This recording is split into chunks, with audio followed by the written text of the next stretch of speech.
Hey everybody, it's Dory with Cauldron of Crafty Creations, and I am back with some masterboards that I have collaged, and we're going to take these to the next step, which is to add some glitter paper, glitter cardstock to them. So I have some things punched out. I saved some of the frames that were made when I punched out the different things. So like this, maybe we've got one of those just like it there. So we won't use that one there. But so I've got those that I'm going to be adding, and that's the first step. And then we're going to do some splatters and possibly add some watercolors on the actual pages as well. So I have been having an amazing day. Yesterday was really, really great and got so much accomplished. Excuse me, I had to take the lid off my glue. Where did I decide was a good place to keep that little lid? I'll try over there. All right, so got to spend some time with some friends yesterday and got a bunch of help with cleaning between chronic pain and bipolar disorder in the winter in Montana and grieving my mom's death. My house had gotten pretty out of control. And so I am blessed with some really amazing friends who showed up independently. This is in my cup where I keep my glue upside down. A little, well, that might actually be kind of fun to put on a journal. I know I'm kind of silly and ridiculous, but that's okay. I love me like that. One of them I hadn't seen in, oh my gosh, like almost a year, like 10 months or something. And she came over and she had never seen my house and was so sweet and so wonderful and helped me so much. So standing for any length of time, and when I say any length of time, I mean like longer than 2 minutes, causes excruciating pain. And so I had, well, I still have it, but it's broken, a kitchen stool that I used to sit on to do dishes. Because standing at the sink is just not an option, I mean, as it is with chronic pain and fibromyalgia and, bipolar disorder, I have a limited amount of energy to expend, which in the, chronic illness community, we talk about spoons theory, where everybody wakes up with a certain number of spoons for the day, and different things use up your spoons. And so I already have less spoons than other people, and as far as using those spoons, I prioritize them. And it takes a whole lot more spoons to do something that causes such a high amount of pain. And so it's it's something that I'm working on like all levels. I work on the pain on a physical healing level, and physical therapy and acupuncture and the chiropractor when I can afford it, and things like that, and my physical movement, and also I'm working on it emotionally with my therapist, and I work on it on a spiritual healing level, and just kind of all the areas of healing and growth. And it's still a very significant thing. And so if you have never experienced where you're in too much pain to actually function for like an extended period of time, consider yourself very, very, very blessed. This is something, my mom got sick when she started having really bad back problems when she was pregnant with me. And she had chronic pain issues actually when she was from childhood. Her sister used to have to get my grandma up in the middle of the night to rub mentholatum on my mom's legs for her because she would wake up crying. And So, and then, she ended up, when I was 7 or 8, she had multiple surgeries in the same time, or in like over the course of a year, and so she was laid up and not able to stay active. And then she was, called a hypochondriac and told she was lazy and all the things. And then she was finally diagnosed with fibromyalgia. And that was in the early days of diagnosing people with fibromyalgia, when, it really was just, they didn't know what caused it. They didn't know how to treat it. And a lot of doctors even didn't believe that it was real. And they thought, well, it's all in your head. And, my mom definitely suffered from depression as well. She was in an abusive marriage, and she had a very abusive father herself. So, yeah, she was depressed, and there definitely was that a part of it was a physical manifestation of emotional distress, but that doesn't make the pain any less real. And so, yeah, so anyway, so she then, so from the time I was like 8, she just got kind of sicker and sicker. And then her attorney, when she and my dad were getting divorced, said, the sicker you are, the better divorce settlement I can get for you. And so my mom grabbed onto, I need to be as sick as I possibly can with both hands and never, ever let it go.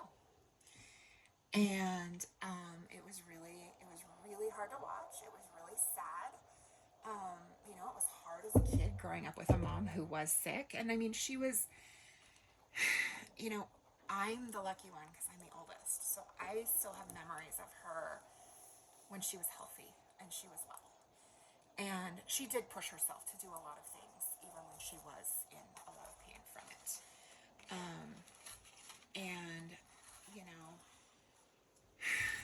It was hard.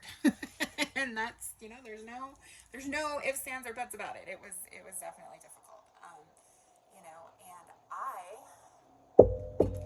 picked up a lot of what she was feeling as an empath, and also going through, the abuse of my father.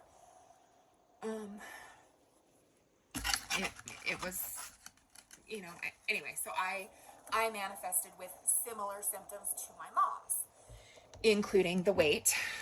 She was never as heavy as I was. I have gotten significantly heavier than anyone else in my family. And there are a lot of reasons for that. One of my friends told me at one point, she goes, it seems like you're just programmed to be abused. And I was like, wow, that's a really kind of rotten thing to say. But then, as I kind of reflected on it, it was like, well, honestly, in a lot of ways, I kind of am. And so, I went through multiple abusive relationships. I was assaulted, I don't even know how many times, sexually assaulted as an adult, and, carry a lot of trauma from that. But I also had some really traumatic experiences in my career. And I was actually talking about one of them with my therapist yesterday. He's like, oh my gosh, Dory. He's like, you haven't told me about this. I didn't realize, you definitely, I'm sure, have some PTSD from that experience. Because I was telling him, at this one particular teaching job, for at least a month, if not 2+ months straight, I sobbed hysterically on the way home from work every single day. Daily. And he was like, oh my God. And so I'm actually going to go in person. We've always done virtual therapy since I started. And we're going to meet in person for the first time. I'm treating these since July, I believe. And we've made huge progress. But I'm going to go in person to do EMDR. He said, I have done EMDR, via telemed, and I mean, I've had it once. But he said he feels like it works better in person. I was like, well, let's try it in person. So I'm looking forward to that, and we're gonna really kind of dig into some of that trauma. There's a lot of trauma, and a lot of it has manifested into physical ailments and extra weight on my body and self-destructive patterns. So working through those, you know, and I don't even know how I got off onto talking about that. Oh, because I was talking about doing dishes. And so, yeah, now that my stool is broken and I can't stand to do dishes because I'm not going to stand when standing for 2 minutes gives me pain on an 8 out of 10 scale, I'm not going to stand and do dishes. I'm just not going to do that to myself. And so, I get behind and it gets overwhelming. And so I'm looking into a couple different options to get some assistance. But it's, and then there was also, my dad was really abusive about cleaning growing up. I mean, I have one particular vivid memory of myself sobbing hysterically on Easter Sunday cleaning out the refrigerator because Dad was having one of his rage tantrums, that the house was not clean enough to his standards. And yes, my father worked full time and he was the sole, financial provider for our household. My mom was a stay-at-home mom, and she was a very, very devoted mother. She had an elementary ed degree with an emphasis in early reading, and we were constantly being provided with educational opportunities. I mean, she taught me to read at 4, and when I was in preschool, I was fully reading. At 4 years old, I could do addition, subtraction, multiplication, and I had a whiz kid, which was like a 1980s version of the leapfrog. Is what I liken it to. It was an electronic video game that was learning games. And I had one of the cards and I was like, well, what's that? And I pointed to the division symbol. And my mom goes, oh, that's division. I don't think you're ready for that yet. And I said, well, I want to know now. And so she taught me and I picked it up. And so I literally don't remember learning how to do math because I remember always knowing. I just, they tested me to go to skip kindergarten. And I'm not going into this story to brag. That wasn't the intention, but it was to talk about my mom and how good she was at being a mother and, really truly providing an educational, nourishing, loving environment for her children. And now I'm not saying she was perfect. She had a lot of her own unresolved trauma that she did not have the tools to work through. And, that came out in, and, so, yeah, but, she worked very, very hard at being a mom. And I know people who are stay-at-home parents who agree that being a stay-at-home parent is far more work than actually going to a job in most ways. And my dad went to work, and the one thing that he took care of at home was the lawn. He mowed the lawn and did the weed eating until my brothers and I were old enough to do it, and then it was pushed onto us. If Dad was home, he was watching football, reading,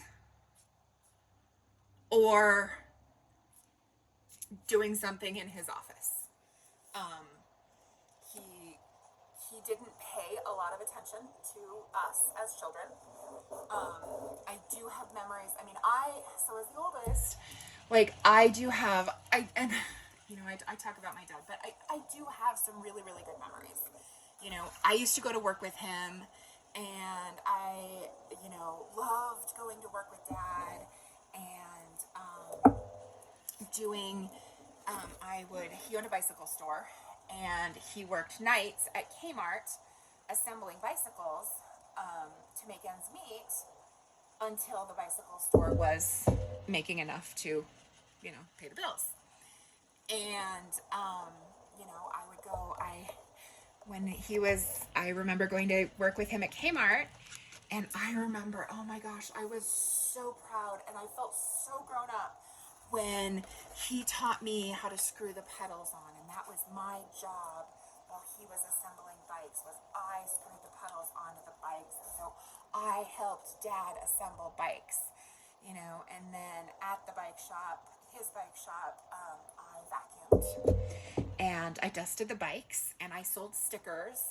In addition to bikes, he sold skateboards for a while and had a lot of stickers that went along with the skateboards. There were other various things he did over the years. And as I got older, I did the data entry. He had a DOS database of every bike that he sold with like the serial number for the bike and the contact information for the owner. And so that, if somebody's bike got stolen or, whatever, that he would have that information in that database. And it was a DOS database, which was, old school, right? And I typed thousands of bicycles into that system. And for a while he had an airmail business. So he did mail order, selling, what would now be selling online, but via mail order before the internet was a big thing. We're talking in the 80s. And I remember collating and stapling and putting the address labels on those catalogs.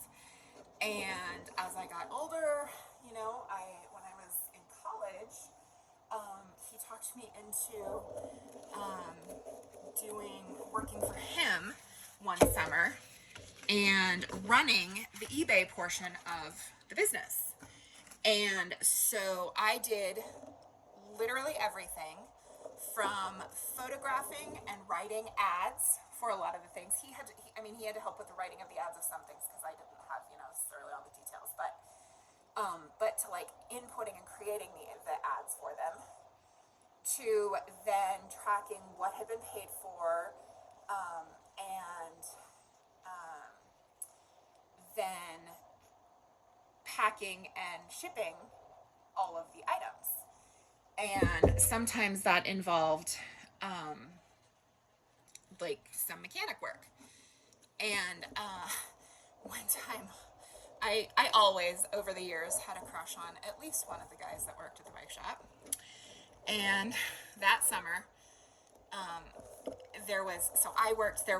my dad owned the building, and he had the front part was the bike shop, and then he had some rental property, rented out some stuff, and then had another portion in the back that had been turned into the office where I worked doing the eBay stuff. And one day, I needed to swap out the axles on a BMX wheel that had sold in order to ship it. And the tool I needed was not where it was supposed to be. Most likely, one of my younger siblings had been using the tools in there and moved it, didn't put it back where it goes. And so I went into the bike shop, and the guy that I had the biggest crush on was at lunch. And so I was swapping the axle at his workbench when he got back from lunch. And he goes, "Seriously, Dory, is there anything you can't do?" And of course, what I thought of later, but didn't have the guts to say at age 22 anyway, was, "Yeah, get you to ask me on a date." That same summer, so I also did the deposits for the shop and the eBay stuff. So, I was doing all the accounting of entering what had been paid and filling out the deposit forms and taking it to the bank, riding it over to the bank on my bike. Well, I guess sometimes I was on my bike, sometimes I was driving at that point. Um, but I definitely made deposits on my bike. Oh, and I don't know, I don't remember if it was that summer or if it was a different summer. Dad had me, when bikes would arrive, he had me dragging the bikes up the stairs into the attic for storage in their bike boxes before they were ready to be assembled. And he's like, Dad, you should be paying me for this. It's like a gym membership. And I was like, oh. I was not impressed. Not impressed. I did not enjoy that part of the job at all. I don't like being too hot. And in the summertime, doing that, it was too hot. I get really, really bad headaches when I overheat like that. And I don't think it's dehydration because I drink tons and tons of water. But anyway, yeah, just memories.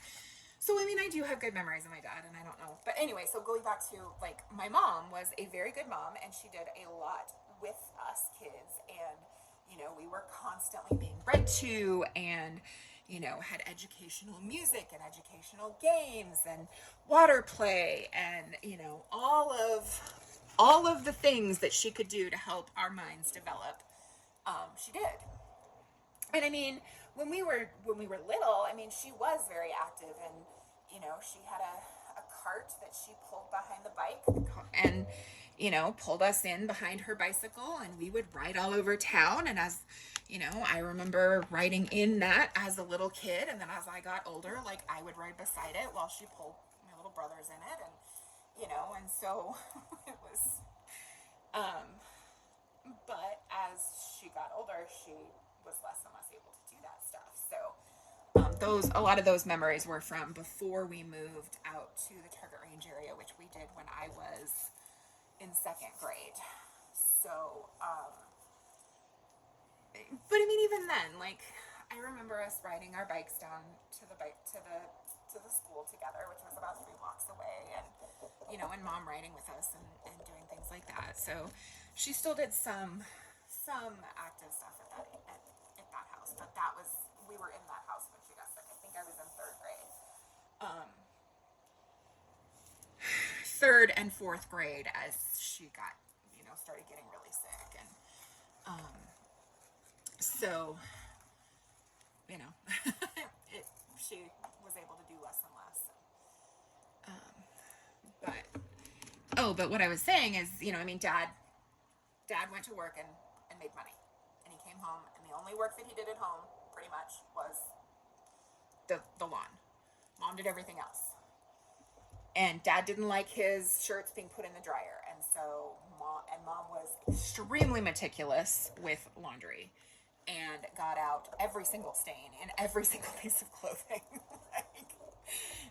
And so she hung up all of his shirts and a lot of our clothing on the line to dry, or in the house in the wintertime.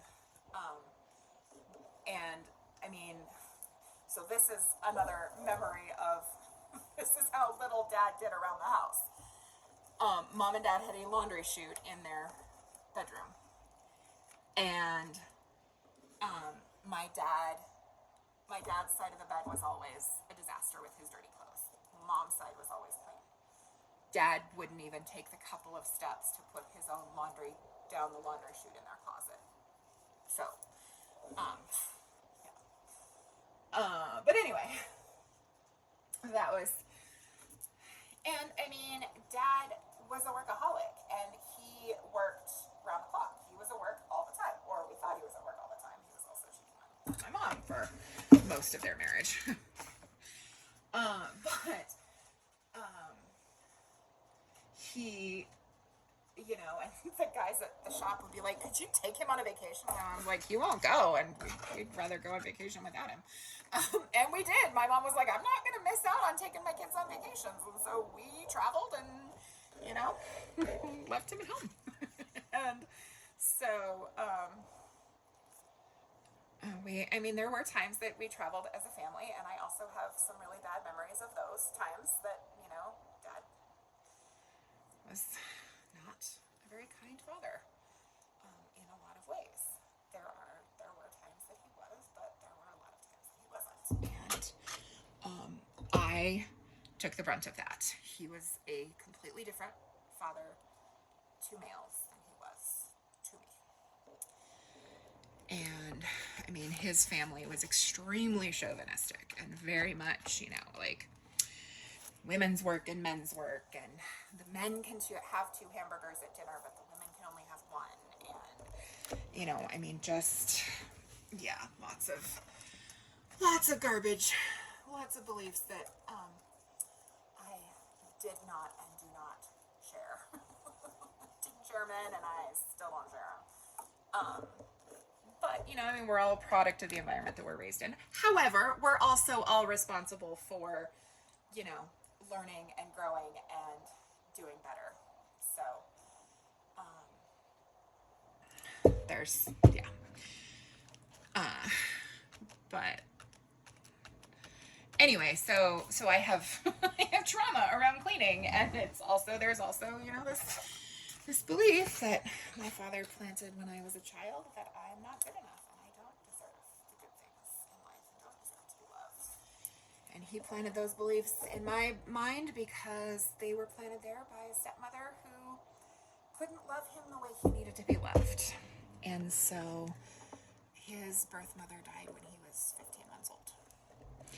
And he lived with his grandmother for a while. And his dad remarried when he was 4. And he had, my Nana had 3 children, 2 sons and a daughter. And then there was my dad and his 1 biological brother. And, Nana always said, oh, we're all just one big happy family. There's no step family, blah, blah, blah. And she was furious when she found out that my mom had told me that she was my step grandma. And my mom was telling me because we were reading Cinderella, and I was, had the belief that stepmothers are always horrible. And she's like, well, Nana is your dad's stepmother. Trying to make me think that, stepmothers are not always. And I mean, Nana had her good qualities too, but she also very, very different treatment of her biological children versus her non-biological. And I know this as a fact because of the way the grandchildren were treated so differently. But in that pain came lots of lessons and blessings as well. So I don't tell these stories to get sympathy. That's not the point of telling the stories, I guess. I'm sharing memories. And so there's this book that my aunt sent to me shortly after I confronted my father. And I had heard of the book and the premise of the book before reading it myself. And it's called The Little Soul and the Sun. And I'm thinking I should read that aloud on my YouTube channel. And basically, it's by Neil Donald Walsh. I don't know if I said that. And the premise is that before we are born, we say, okay, when I go to Earth, I want to learn how to forgive. And another soul says, okay, I love you so much that I will hurt you so deeply that you need to learn how to forgive. And so I think that there's some comfort to me in that belief. However, I also, I don't know. I also think that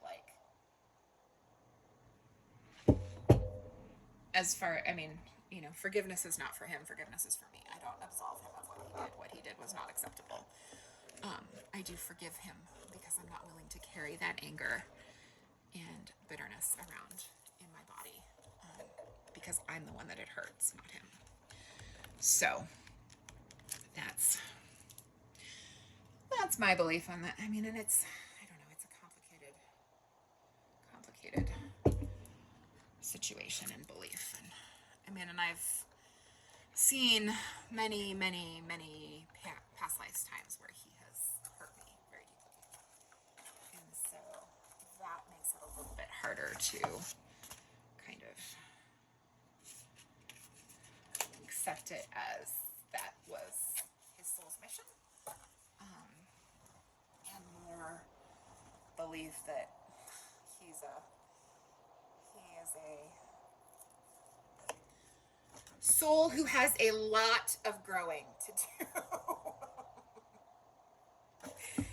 So, and actually this book that I've been reading, the Book of Secret Wisdom, would actually, like what I read the other day, would definitely support that he definitely has a lot of growing to do and is a less evolved being, because it talks about the ladder of souls and how the closer we get to being like a god, you know, and being enlightened, the higher up the ladder we move. And so I think that yeah. So there's, yeah. All right, so we've glittered up several of these. We've got, how many more do we have? We have two more. Okay, perfect. That sounds good. All right, so we'll do two more. And I need a drink of water here. We're doing a little more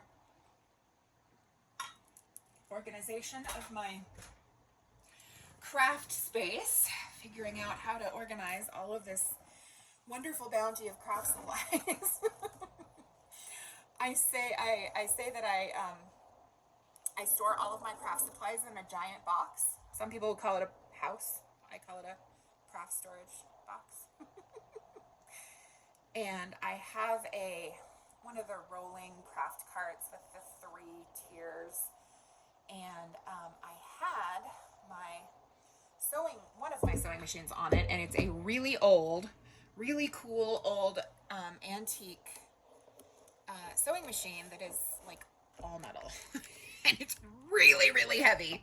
And I mean, I can barely roll the cart on the linoleum in the kitchen with that on it, let alone like carry the sewing machine with my back issues. I have done it. I can do it. It is not a smart move for me to do it. And so I had the maintenance guy from my property management company here fixing a couple of things for me. My thermostat was broken and needed to be replaced. And they were like, do you need to replace the batteries? I'm like, I've done that multiple times. And it started going through batteries in like 2 and 3 weeks instead of 2 years. So it's not the batteries. And I said, could I ask you another favor? Could you carry that really heavy sewing machine, move it to another place for me? And he's like, oh yeah, I can do that even though I'm old and decrepit. And I was like, you can say no. My next door neighbor will gladly do it. We've just had a hard time meshing our schedules to where he could go. He's like, no, I'll do it. And he asked, he goes, that one? And I said, no, not that one. And I pointed it. He's like, oh yeah, that is an old, heavy. So carried it back to my craft storage room for me. It's such a cool old machine, and I have never been able to get it to sew for me. And a friend of mine fixed it and got it to work, and I wasn't at a place to use it when he brought it back. And by the time I started using it, a rubber thing broke, and so I had to replace that. And after I replaced it, the timing was off again, and that guy was no longer my friend because I had done some very awkward flirting and he ghosted me. So I ended up taking it in and paying to have it serviced. And at the place where I always take my machines, and you know, I purchased a serger there, and I really, really like them, and they were really great.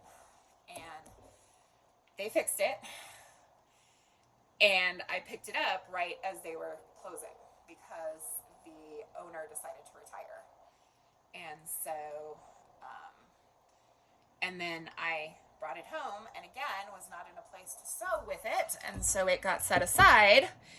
And when I pulled it out a couple months ago to try to use it, the timing was off again. And I was like, are you freaking kidding me? And so had Bob Soback still been in business, I would have taken it to them and said, you guys fix this for me.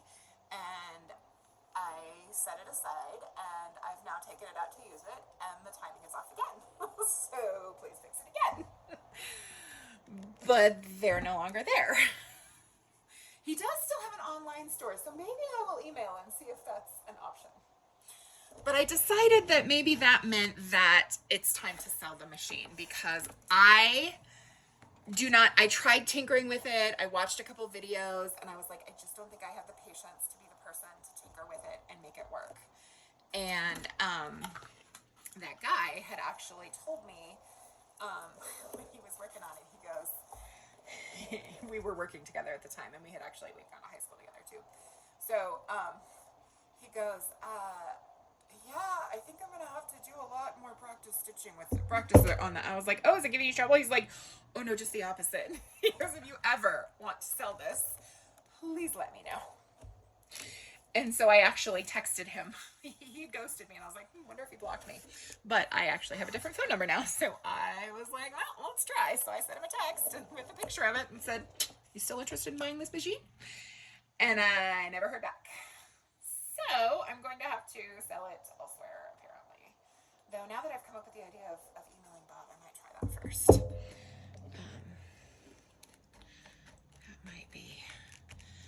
That might help.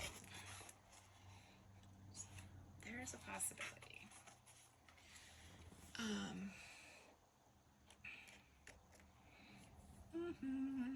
think that's a little bigger than what I would plan. Maybe I'll just put it there and put a butterfly on top of it. Let's do that. Let's do it that way. My niece was so sweet when I talked to her the day after her birthday to sing happy birthday. And I said, I have a present. I'm making you something special for your birthday. And it's taking longer than I expected. So it's not done yet. Don't worry. He is such a little love. Oh, I love that kid so much. All right. So, and then at the end, I said, I'm giving you a giant hug. And she wrapped her arms around herself. So sweet. And she's brilliant. I was asking her about school. I said, so is art class still your favorite? Because that's what she told me. She was here in December for my mom's celebration of life. She goes, yeah, well, gym's catching up. I said, oh. She said, I really like turtle tag in gym. And I said, oh, that sounds fun. And I said, well, what about reading or math? And she looked at her mom. She goes, do we even have math class? Her mom goes, well, do you want to show Aunt Dory your math skills? Because your dad and I still don't know how you figured out to do this by yourself. And so her mom goes, okay, Aunt Dory, give her two numbers between under 100. Two numbers under 100 to add. And so I said, okay, what's 42 plus 17? And she goes, well, 42 has 4 tens. So that's 4, and then 17 has 1 10, so 4 plus 1 makes 5, so that's 50. And then 7 plus 2 is, I think, 9. I said, you're right. And she goes, so that's 59. And her mom's like, we don't know how she figured this out. I said, well, my first grade, she's in kindergarten. I said, my first graders couldn't do that. And to be honest, a lot of my 3rd, 4th, and 5th graders couldn't do that either, especially not in their head like that, as quickly as she did. And I said, but that's how I taught my kids to break numbers apart, because that's how my brain has always done it automatically as well. And when I told one of my friends, she's like, that's how my brain does it automatically too. So, and teaching it that way, which a lot of people get upset about and call it Common Core and the new math, and it doesn't work and it's not right and blah, blah, blah, blah, blah. And I get it. Like, we learned a different way. And like when you're trying to help your kid with their homework and they're saying, no, that's not how we do it. I could see how that's frustrating. However, and as a teacher, when I was first shown, I was like, oh, that's weird. Why would we do it that way? And then I was like, wait a second. That's how my brain has always broken it up anyway. Just in my head when I do math in my head. So yeah, I guess. And then it also lays a better foundation for algebra when you practice breaking numbers apart and then putting them back together like that. And so it does actually build a stronger foundation in math for kids to build on. So, all right, I might have to punch out some more because I'm running out of punches, and this is super pale, so I want some brighter stuff, and I don't have a lot of them, so I might have to find some more paper. And I really only have lighter colored things. That one might work. I don't want to do the lightest shade. So, let me look. I'm not sure. There it is. Okay. I wasn't sure if I put the leftovers back in with the other glitter paper, or if I put them in I put them in the box with the cut aparts for this project. So that's good. The first place I looked. So my brain is thinking the same way today as it was the day I did this. All right, so I want some out of that color. I think I can put this one away. And I want some out of that color. And is that the same? That's the same. Where is... Seems like there should be another color that's brighter than that, but lighter than... brighter than... Let's see. Maybe this is it. Okay, there it is. Some of that one. All right, so we'll punch out some of those. And I haven't done many of this flower, so we'll do some of these. And then we'll call it a video. And I will do another video where I put splatters on my, on these before splatters of watercolor and maybe some gelato on them before I move on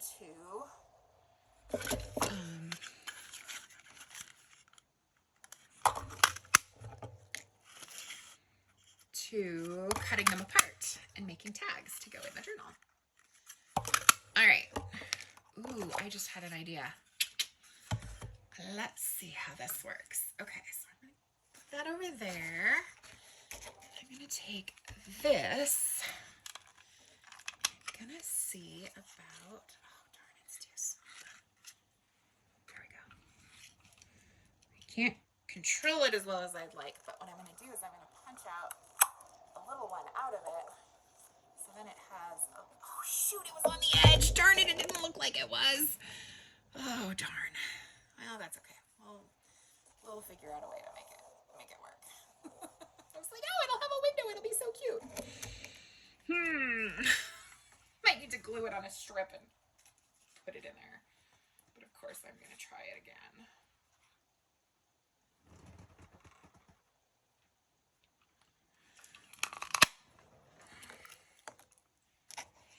And it happened again. So we'll say maybe that wasn't quite didn't work out quite the way I wanted it to. And that's okay. Nothing ventured, nothing gained, right? All right. So now I'm going to try it a little bit differently. See if I punch that out first. And then, no, that won't work because it's too close to the edge. Okay, well, you just won't worry about it then. I'll just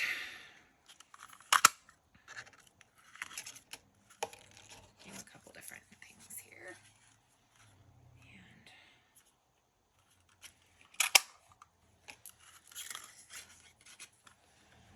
And maybe one of these.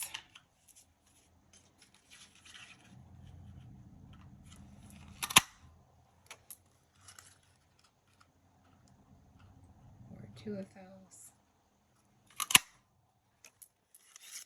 All right, so now we've got that one. And then I'll do a few things along the edge of this one.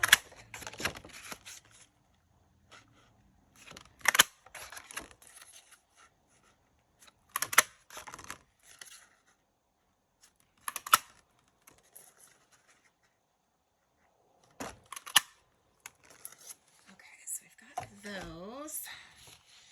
And then I'm going to go along this side with butterflies. I'm not sure how much of this is in screen, so I apologize if this is kind of less engaging. Okay, just do 2 of those for now, and then glue these on and end the video.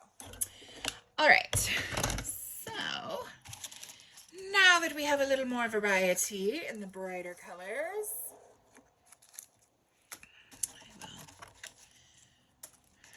see about putting some of these down. All right, so I kind of like this. It kind of reminds me of a lotus. So I'm going to use this one for sure, and I do like that right there. So I'll glue that one down. And then, oh my gosh, it's almost 8. And it's been, oh, I gotta do my workout. I have to go live and do my workout. I've been busy today, and I haven't done it yet, so time. Oh, so I was talking about the sewing machine. So then, once he moved the sewing machine off of there, I was able to take it out from the corner that it was kind of stuck in behind a bunch of stuff and organize some craft materials on it so that the stuff that I have on it to my right in front of my back door is easy to move out of the way when I need to go out the back door or take my garbage out the back door. Last week I had garbage that needed to go out and it didn't smell very good, and I was like, oh, but I have to move the stack of tubs of craft stuff out of the way in order to open the door. And didn't want to do it, so I put it off for a couple of extra days. I was like, oh, I gotta get that stinky trash out of here. And finally I moved the stuff, and I was like, okay, I'm not putting the stack of tubs back over there. And then I had the idea to use, and then I have another little rolling crate that I had hoped that the tubs I had were going to fit, that I could put them on each level, and the tub is a little bit too wide at the top to fit in for the lower shelves. I've got one on the top and it fits perfectly, but I can't get them into the bottom shelves. So I gotta figure out some other way to organize stuff on those lower shelves. I'll find a way, which I actually think I have a cardboard box that I can cut, a couple of cardboard boxes that I can cut to make custom fit tubs for that, for this shelving thing.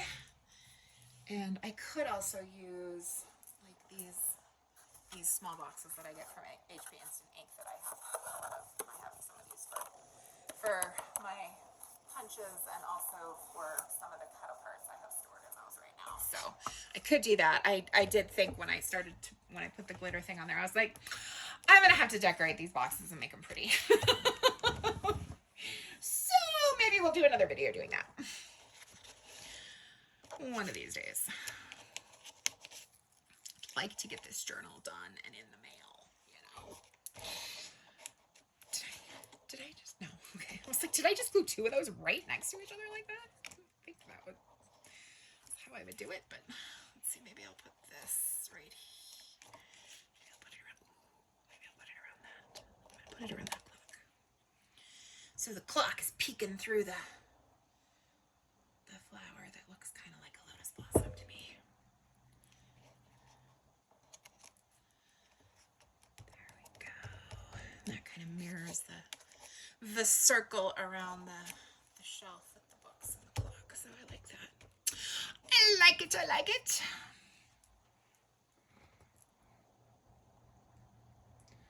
Okay.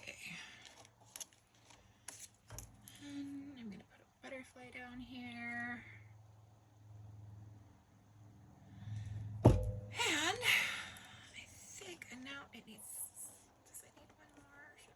gonna leave it. I'm gonna call it good at that, and then this needs something, but I'm gonna do some watercolor or something there instead of putting another glitter thing. So that is all for today. Thank you so much for watching. I hope you do something today that sets your soul on fire and brings you joy, and that you follow your bliss. Take care and have a great day. Love you. See you next time.